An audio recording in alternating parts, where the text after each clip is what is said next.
وہ سر سید احمد خان نے ہمارے سبق میں دیا ہے۔ آپ اس کو ذرا غور کریں تو یہ ذرا دیکھیں کہ یہ واوین کی علامت لگی ہوئی ہے، یہاں بھی ہے اور آخر میں بھی ہے۔ اس کو انگریزی میں انورٹڈ کاماس بھی کہتے ہیں۔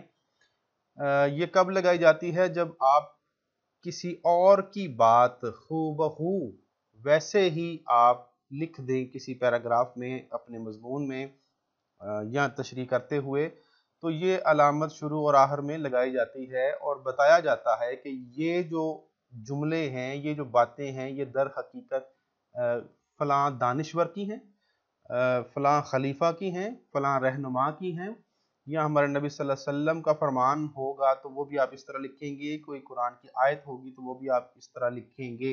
یعنی ہر وہ جملہ جو کسی اور کا ہے، مصنف کا یا راکم کا نہیں ہے، وہ بعینہ ہی بالکل ہو بہو لفظ بلفظ ویسے ہی جب آپ لکھیں گے تو اس کے شروع میں اور آخر پر آپ واوین کی علامت لگائیں گے۔ تو یہاں سر سید احمد خان نے چونکہ ولیم ڈراگن کے جملے لیے ہیں، اس لیے انہوں نے باقاعدہ اس میں بتا دیا ہے کہ یہ ولیم ڈراگن نے کہا۔ کیا کہا جی؟ اس نے کہا کہ جب میں آزادی کا لفظ سنتا ہوں تو اسی وقت مجھ کو میرا ملک اور میرے شہر کے باشندے یاد آتے ہیں۔ اچھا جی، اس سے پہلے ایک بڑا اہم نقطہ ہے جی، جو کہ سر سید احمد خان کی ذاتی رائے پر مشتمل ہے۔ وہ کہتے ہیں کہ کسی قوم کے انتظامی امور میں کچھ تغیر لانا ہو یا قوانین کو بدلنا ہو، تو اگر یہ سوچ ہو کہ اس طرح کرنے سے کچھ بہتری پیدا ہو جائے گی، تو یہ بھی ایک قدیمی خیال ہے، یعنی ایک پرانا خیال ہے، یہ ایک پرانی سوچ ہے۔ اب جدید دور میں ایسا ممکن نہیں ہے، کیونکہ کچھ لوگ سوچتے ہیں کہ ہم اپنے قوانین میں کچھ تبدیلی لائیں گے یا قوانین کو سخت کریں گے یا کچھ انتظامی امور میں کچھ ہم اصلاحات کریں گے تو شاید ہماری قوم میں یا ہماری عوام جو ہے وہ پہلے سے زیادہ سدھر جائے، بہتر ہو جائے۔ لیکن ایسا عارضی طور پر تو ہو سکتا ہے، زور زبردستی آپ کسی کو عارضی طور پر تو اس سے کچھ منوا سکتے ہیں، لیکن وہ مستقل طور پہ ایسا نہیں ہو سکتا۔ یہ کب ہوگا؟ جب قوم کے دل سے یہ باتیں اٹھیں گی، جب وہ خود چاہے گی کہ ہاں مجھے اب راہ راست پر آ جانا چاہیے، تب وہ قوم جو ہے وہ صحیح راستے پر گامزن ہو سکتی ہے۔ جی، تو ہم آگے بڑھتے ہیں جی۔ دوسرا جو اس میں نے بتایا کہ ولیم ڈراگن کا جو سچا اصول تھا وہ کیا تھا؟ وہ سب سے پہلے کہتا ہے کہ جب مجھ کو میرے شہر کے باشندے، جب میں آزادی کا لفظ سنتا ہوں تو مجھے میرے شہر کے باشندے یاد آتے ہیں۔ اور پھر اس کا سچا اصول کیا تھا؟ وہ سچا اصول یہ تھا کہ اگر ہم محنت کیے جائیں تو ہم آزادی حاصل کر سکتے ہیں۔ یعنی اس کا یہ پورا یقین تھا کہ ہماری آزادی اور ہماری محنت یہ ہم پر منحصر ہے، یعنی اگر ہم چاہیں تو کر سکتے ہیں۔ اس دنیا میں ناممکن نام کی کوئی چیز نہیں ہے، بالکل۔ یہ اگر کوئی سوچتا ہے کہ میں فلاں کام نہیں کر پاؤں گا تو در حقیقت وہ کرنا نہیں چاہتا، اور اگر وہ ایک دفعہ ٹھان لے، ارادہ کر لے، اگر وہ ایک دفعہ پکا ارادہ کر کے اس کام میں ہاتھ ڈالے گا تو یقیناً وہ کام وہ کر لے گا، اور پھر اس کو اللہ تعالیٰ بھی اس کی مدد کرے گا، اور بہت سارے اور معاون اور مددگار اس کے ساتھ جو ہیں اس کو ملیں گے، اور اس کا کام جو ہے وہ مکمل ہو جائے گا۔ لیکن پہلی شرط کیا ہے کہ اسے اپنی محنت اور اپنے لگن پر یقین ہونا چاہیے۔ تو یہ آزادی کے حوالے سے بھی ہم کہہ سکتے ہیں کہ ہم اگر چاہیں تو آزادی حاصل کر سکتے ہیں۔ یہ کس نے بات کی ہے جی؟ یہ ولیم ڈراگن کی باتیں ہیں۔ اس کو پورا یقین ہے کہ اگر ہماری قوم جو ہے محنت کرے گی تو، اور وہ اس کے ساتھ ساتھ یقین رکھے گی کہ ہم آزاد ہو سکتے ہیں، تو وہ ہو سکتے ہیں، اس میں کوئی شک و شبے والی بات نہیں ہے۔ چوتھی بات اس میں کی گئی ہے جی، استقلال اور محنت۔ یہ بڑی اہم بات ہے جی۔ استقلال کا مطلب ہوتا ہے مستقل مزاجی، اور محنت کا مطلب ہے مسلسل کوئی کام کرتے رہنا، یہ کامیابی کی کنجی ہے، سب سے بڑا ذریعہ ہے۔ یہ دو چیزیں، یہ دو اصول انسان کو اپنی زندگی میں اپنا لینے، اگر انسان ذاتی طور پر بھی اپنائے گا تو ذاتی طور پر کامیاب ہوگا، اور اگر پوری قوم اس کو اپنائے گی تو پوری قوم کامیاب ہوگی۔ مستقل مزاجی یہ ہے کہ انسان ایک کام اگر کرنے کا تہیہ کر لے تو پھر وہ مسلسل کرتا چلا جائے۔ اس میں میں آپ کو یہ مثال دیتا ہوں کہ ایک شخص جو یہ سوچتا ہے کہ میں اپنا کسی طرح وزن کم کر لوں، اگر وہ 2-4 دن وہ ارادہ کرتا ہے کہ میں جاگنگ کروں، میں صبح اٹھ کے جو ہے باہر جاؤں، میں واک کروں، میں تیز تیز قدم سے چلتا چلا جاؤں، اور اس طرح میں شاید اپنا وزن کم کر لوں، تو ارادہ تو کر لیتا، لیکن 2-4 دن جاتا ہے، 5 دن جاتا ہے، حتیٰ کہ 8 دن جاتا ہے، اور پھر وہ تھک جاتا ہے۔ پھر وہ کہتا ہے کہ اب یہ بڑا مشکل کام ہے، یہ مستقل مزاجی کے ساتھ نہیں ہو سکتا۔ تو اس کا مطلب ہے کہ وہ ثابت قدم نہیں رہا، وہ استقلال پر قائم نہیں رہا، اور جب ایسا ہوگا تو وہ کبھی بھی اپنی خواہش پوری نہیں کر پائے گا، اس کا وزن کبھی بھی کم نہیں ہو پائے گا۔ یہ کیسے کامیاب ہوگا کہ جب وہ مسلسل روزانہ کی بنیاد پر یہ چہل قدمی کرتا رہے گا، باہر جائے گا یا پھر ورزش وغیرہ کرے گا، تو پھر وہ جا کر اپنا وزن کم کر پائے گا۔ اس کو کہتے ہیں مستقل مزاجی۔ تو کسی بھی کام میں آپ نے کچھ سیکھنا ہو، آپ نے کچھ پڑھنا ہو، آپ نے کچھ حاصل کرنا ہو، آپ نے کسی منزل پر پہنچنا ہو، تو کیا مسلسل چلے بغیر آپ منزل پر پہنچ سکتے ہیں؟ کبھی نہیں پہنچ سکتے، کبھی بھی آپ رستے میں ہی رہ جائیں گے، بھٹک جائیں گے، آپ گمراہ ہو جائیں گے، یا پھر آپ وہیں کہیں تھک کر سو جائیں گے، منزل پر آپ نہیں پہنچ سکتے۔ تو کامیابی کے لیے 2 اصول جو ہے ولیم ڈاگر نے بتائے ہیں، ایک محنت اور دوسرا مستقل مزاجی، مسلسل محنت۔ ٹھیک ہے جی، تو آگے ہم چلتے ہیں جی پیراگراف نمبر 10 پر۔ انسان اگلی پشتوں کے حالات پر خیال کرنے سے معلوم ہوتا ہے کہ انسان کی موجودہ حالت انسانوں کے نسل در نسل کے کاموں سے حاصل ہوئی ہے۔ محنتی اور مستقل مزاج محنت کرنے والوں، زمین کے جوتنے والوں، کانوں کے کھودنے والوں، نئی نئی باتوں کی ایجاد کرنے والوں، مخفی باتوں کو ڈھونڈ کر نکالنے والوں، آلات جرثقیل سے کام لینے والوں اور ہر قسم کے پیشہ کرنے والوں، ہنرمندوں، شاعروں، حکیموں، فیلسوفوں، ملکی منتظموں نے انسان کو موجودہ ترقی کی حالت پر پہنچانے میں بڑی مدد دی ہے۔ ایک نسل نے دوسری نسل کی محنت پر عمارت بنائی ہے اور اس کو ایک اعلیٰ درجے پر پہنچایا ہے۔ ان عمدہ کاریگروں سے جو تہذیب و شائستگی کی عمارت کے معمار ہیں، لگاتار ایک دوسرے کے بعد ہونے سے محنت اور علم و ہنر میں جو ایک بے ترتیبی کی حالت میں تھی، ایک ترتیب پیدا ہوئی ہے۔ رفتہ رفتہ نیچر کی گردش نے موجودہ نسل کو اس زرخیز اور بے بہا جائیداد کا وارث کیا ہے جو ہمارے پرکھوں کی ہوشیاری اور محنت سے مہیا ہوئی تھی، اور وہ جائیداد ہم کو اس لیے نہیں دی گئی تھی کہ ہم مثل مار سرے گنج اس کی حفاظت ہی کیا کریں، بلکہ ہم کو اس لیے دی گئی ہے کہ اس کو ترقی دیں اور ترقی یافتہ حالت میں آئندہ نسلوں کے لیے چھوڑ جاویں۔ مگر افسوس، 100,000 افسوس کہ ہماری قوم نے ان پرکھوں کی چھوڑی ہوئی جائیداد کو بھی گرا دیا ہے۔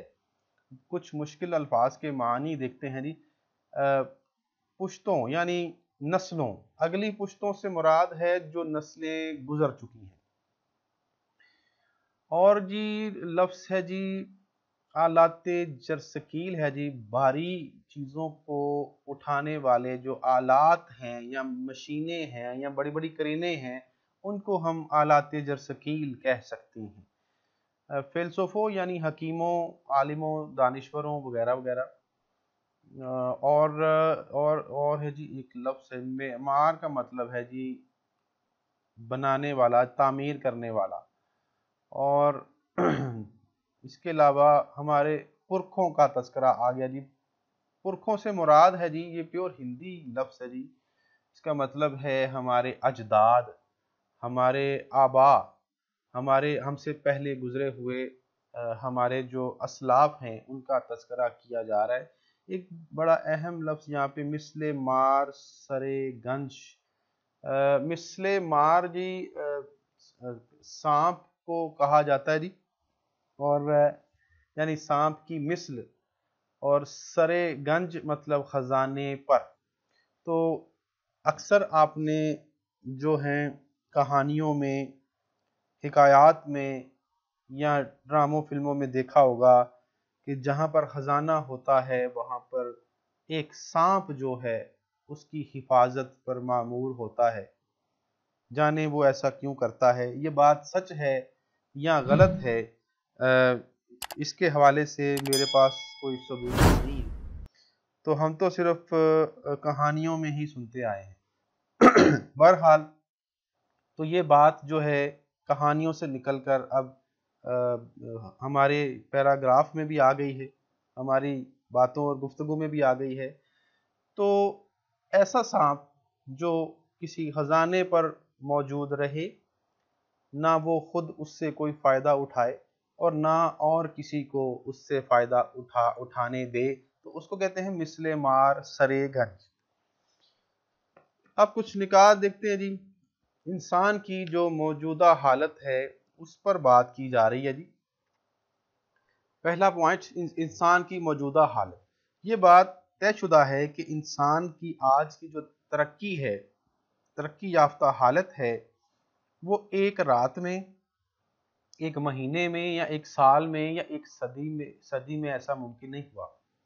انسان جب سے اس دنیا پر آیا ہے تب سے وہ مسلسل محنت کرتے کرتے اور ترقی کرتے کرتے اور نئی نئی ایجادات کرتے کرتے آج اس جدید دور میں پہنچا ہے. کبھی وہ شخص جس کی پہلی ایجاد ایک پہیہ تھی، آج اگر ہم اپنی زندگی سے اس پہیے کو نکال دیں تو ہم مفلوج ہو کر رہ جائیں. نہ ہماری جو ہے موٹر سائیکل چلے، نہ ہماری کوئی گاڑی بس چلے، نہ ہمارے کوئی جہاز اڑے، نہ ہمارے ٹرک چلیں، نہ ہماری ٹرین چلے. ہم ہر لحاظ سے ہر چیز ہماری مفلوج، ہمارا سارا نظام درہم برہم ہو جائے، ہماری ساری امپورٹ ایکسپورٹ ختم ہو کر رہ جائے، ہمارا سارا کاروبار ختم ہو کر رہ جائے. تو وہ ایک چھوٹی سی ایجاد نے آج کی جدید ترقی تک پہنچنے میں کتنے مراحل سے وہ گزری ہے. تو یہ ترقی ایک دن کی ترقی نہیں ہے، یہ نسل در نسل جو ہے ترقی آگے بڑھتی رہی ہے. جیسے کہ میں نے پہیے کی مثال دی، میں یہ آپ کو کمپیوٹر کی مثال دیتا ہوں. کمپیوٹر جو ہے جب پہل پچھلی صدی میں جب اس کو ایجاد کیا گیا تو کہتے ہیں کہ وہ ایک پورے بڑے کمرے جتنا تھا جو کہ وہ استعمال کیا کرتے تھے.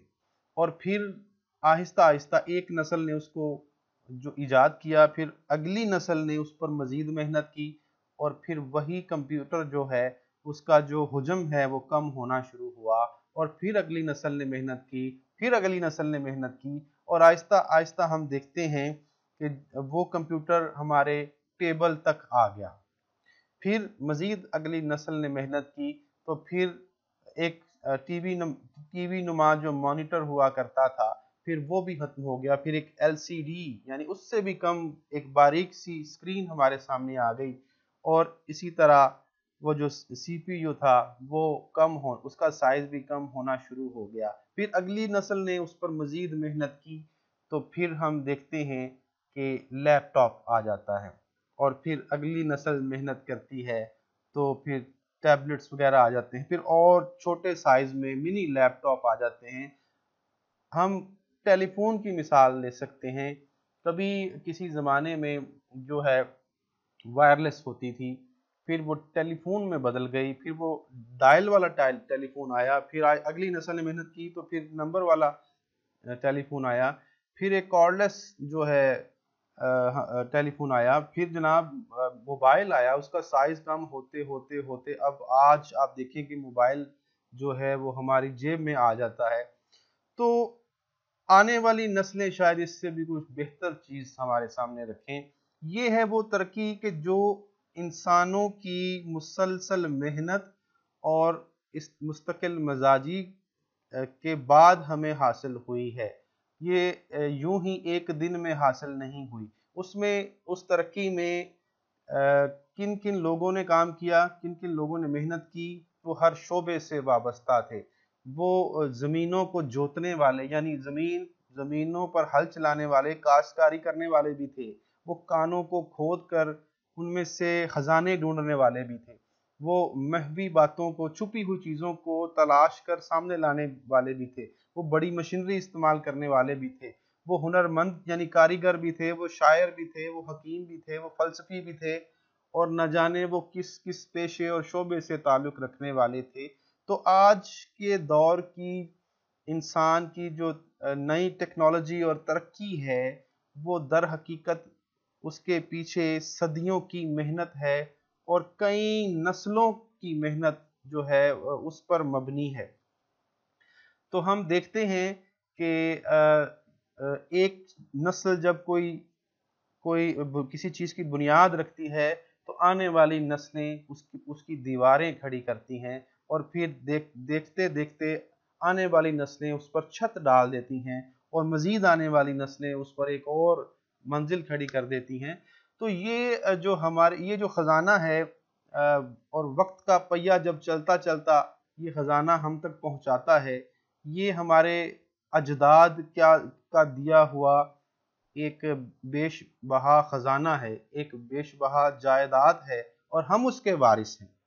تو اب ہم اس زرخیز اور بے بہا جائیداد کے وارث ہونے کے ناطے ہم پر یہ فرض ہے کہ ہم اس خزانے کو مزید ترقی دیں اور آگے لے کر جائیں، اور آنے والی نسلوں کے لیے اس کو بہتر حالت میں چھوڑ جائیں۔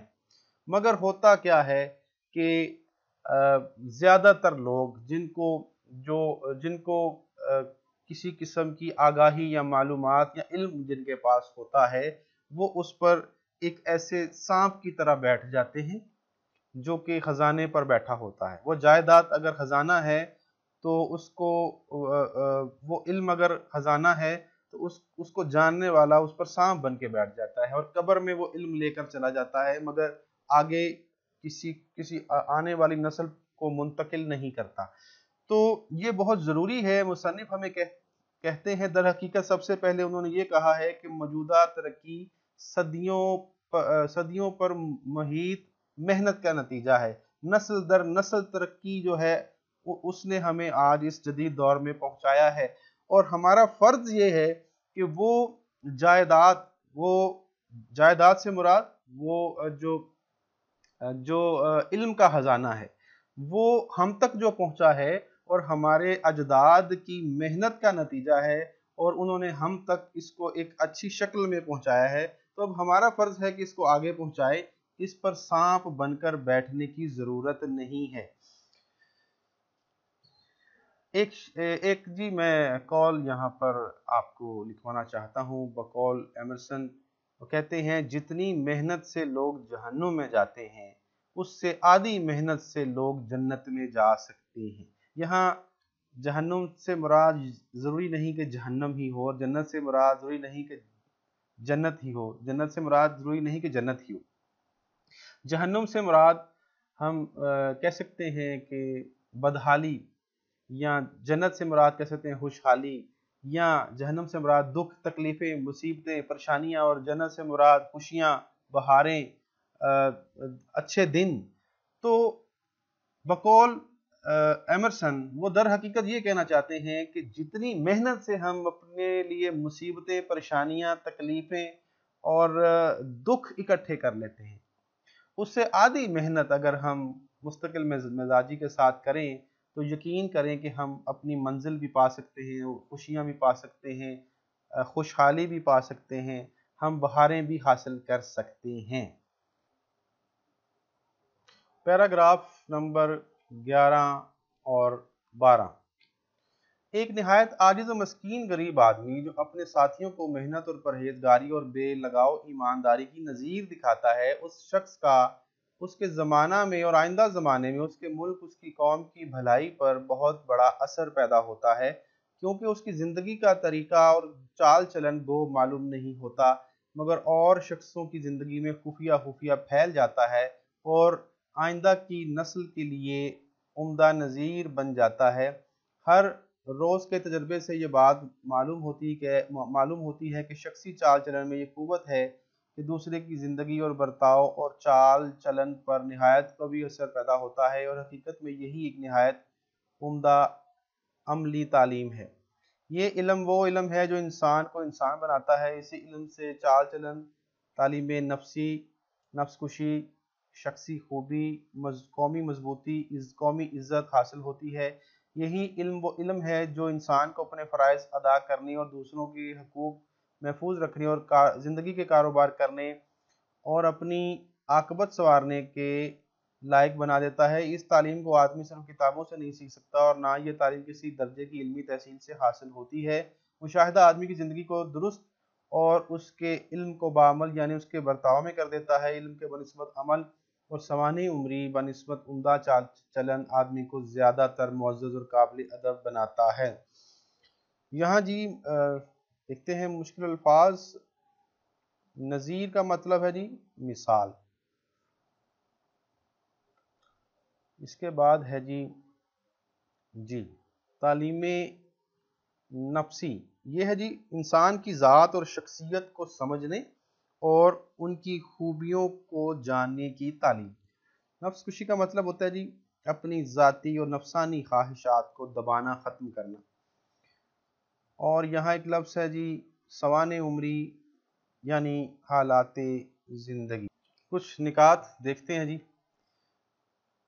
اچھا جی، بقول مصنف ایک شخص جو انتہائی غریب، مسکین، بیچارہ ہے، لیکن وہ محنت کرتا ہے، وہ پرہیزگاری اور بے لگاؤ ایمانداری دکھاتا ہے، تو وہ جو اس کی مثال ہے وہ معاشرے کے لیے بہت اہم ہے، اگرچہ کہ آنے والے زمانے یا آنے والا جو دور ہے وہ اس بات کا اعتراف کرے یا نہ کرے، مگر اس کی زندگی کے جو اثرات ہیں وہ دوسروں پر ضرور پڑتے ہیں، اور اس کا جو چال چلن ہے اگرچہ معلوم نہیں ہوتا، لیکن دوسروں کی، اس کے ارد گرد رہنے والے لوگوں کی زندگیوں میں خفیہ یعنی چھپ چھپا کر پھیل جاتا ہے، کسی کو احساس بھی نہیں ہوتا، لیکن اس کے اثرات معاشرے پر ضرور پڑتے ہیں، اور آنے والی جو نسلیں ہیں ان کے لیے وہ ایک انتہائی اہم مثال اور نمونہ بن جاتا ہے۔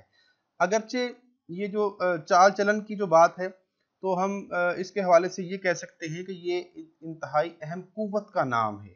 یہ چال چلن جو ہے یہ بھی معاشرے میں اس کے اثرات بھی ضرور ہوتے ہیں۔ ارد گرد رہنے والے جو لوگ ہیں ایک دوسرے کے لیے مثال اور نمونہ بنتے چلے جاتے ہیں، اور در حقیقت یہ ایک نہایت عمدہ عملی تعلیم ہے۔ ایک وہ تعلیم ہے جو انسان کسی تعلیمی ادارے میں جا کر لیتا ہے، ایک وہ تعلیم ہے جو انسان معاشرے سے لیتا ہے، جو زمانے سے لیتا ہے، جو اپنے ارد گرد رہنے والے بسنے والے لوگوں سے حاصل کرتا ہے۔ وہ جو کہتے ہیں نا کہ زمانہ سب سے بڑا استاد ہے، تو اس میں کوئی شک والی بات نہیں ہے۔ زمانہ، معاشرہ، دنیا یہی آپ کو سب سے زیادہ سکھاتی ہے، اور یہی سب سے بڑی آپ کی استاد کہلانے کی مستحق ہے۔ تو آگے دیتے ہیں شخصی چال چلن ایک عمدہ عملی تعلیم ہے، اس پر ہم بات کر چکے ہیں۔ انسان کو انسان بنانے والا علم بھی در حقیقت یہی ہے۔ وہ علم کیا ہے؟ وہ یہی علم ہے جو انسان دوسروں سے سیکھتا ہے، یعنی دوسروں کا چال چلن۔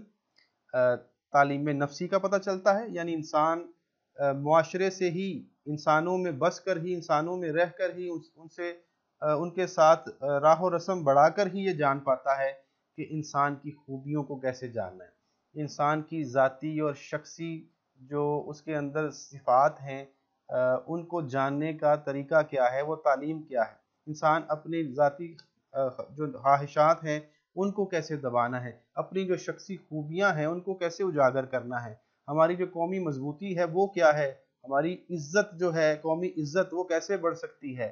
در حقیقت یہی وہ علم ہے جو انسان کو اپنے فرائض ادا کرنے اور دوسروں کے حقوق محفوظ رکھنے اور زندگی کے کاروبار کرنے اور اپنی عاقبت یعنی اپنی آخرت جو ہے اس کو سنوارنے کے لائق بناتا ہے۔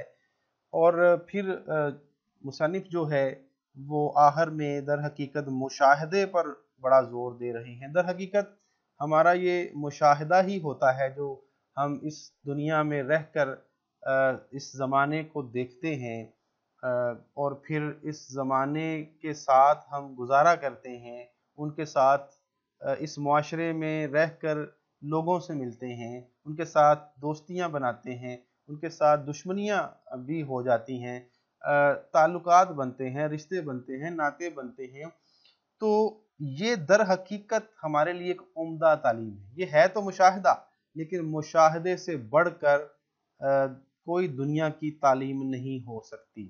تو مصنف کہتے ہیں کہ علم کی بنسبت عمل اور سمان عمری کی بنسبت عمدہ چال چلن، یعنی حالات زندگی کی بجائے اچھا چال چلن، اچھا کردار جو ہے وہ آدمی کو زیادہ قابل عزت اور قابل ادب بناتا ہے۔ یعنی علم نہیں، عمل۔ ہم نے دیکھا ہے کہ علم تو ابلیس کے پاس بھی بہت تھا، لیکن اس کا سارا علم جو ہے وہ رائے گاں چلا جاتا ہے جب وہ عملی طور پر اپنے رب کو ناراض کر دیتا ہے، تو پھر وہ جو ہے وہ مردود ٹھہرایا جاتا ہے۔ اور اگر علم آپ کے پاس کم بھی ہو، لیکن اگر آپ کے اعمال اچھے ہوں، آپ کا کردار اچھا ہو، آپ کا چال چلن درست ہو، تو آپ اس معاشرے میں قابل عزت شخص بن سکتے ہیں۔ عمدہ چال چلن پر بھی ہم بات کر چکے ہیں جی۔ تو آخر میں اس لیکچر کے اختتام پر ایک قرآن کی آیت، لَيْسَ لِلْإِنسَانَ إِلَّا مَا سَعَىٰ، یعنی انسان کو وہی کچھ ملتا ہے جس کی وہ کوشش کرتا ہے۔ اس میں کوئی شک نہیں ہے جی۔ قرآن کی بات حرف آخر ہے ہمارے لیے۔ اور آخر میں ایک شعر پڑھ کر اجازت چاہوں گا۔ کورس تو لفظ ہی سکھاتے ہیں، کورس تو لفظ ہی سکھاتے ہیں، آدمی آدمی بناتے ہیں۔ اس کے ساتھ اجازت چاہوں گا۔ اللہ حافظ۔